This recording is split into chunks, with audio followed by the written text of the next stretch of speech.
December to now, we've hit the Right. ground running Yeah. and brought forward a really amazing, powerful deck full of animal medicine and plant medicine, and also then the guidebook that goes with it. So now it's 3 products in one.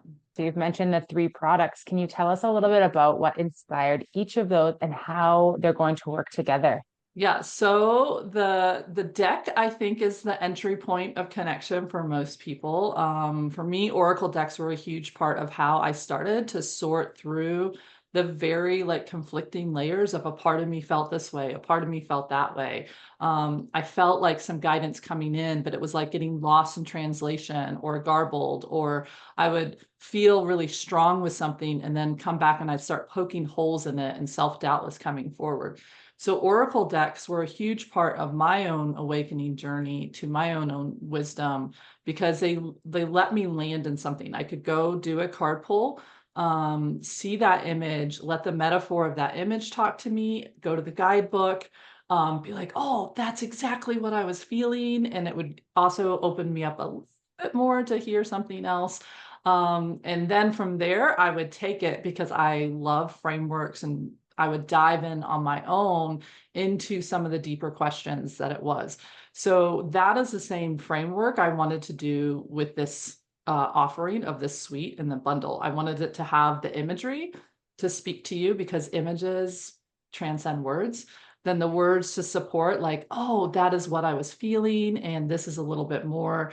And then for those that want to go deeper into really some of that deeper rewiring and witnessing and really seeing the roots of what is happening and what could be possible, that's where the companion book, Trauma Informed Enlightenment, comes in and gives you that structure, gives you some more story to go with it, because I really believe in the power of story, from my own life of awakening to that different concept, and then also another practice that really kind of lets it sink in a deeper somatic way to embody what that card was inviting you to do. So I see it as this beautiful three-prong approach.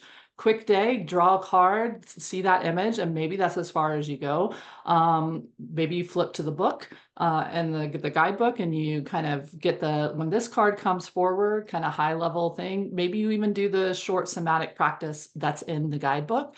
And then if you really kind of feel one that keeps coming back, or you feel really drawn to work with one card for a little bit longer, that's when you can dive into, and it references you right, it hones you in right where you need to go in trauma-informed enlightenment, for that deeper dive into that particular topic. Now, I think you could read the whole book, Trauma-Informed Enlightenment, but it's designed to really support each other and help give you different levels of support.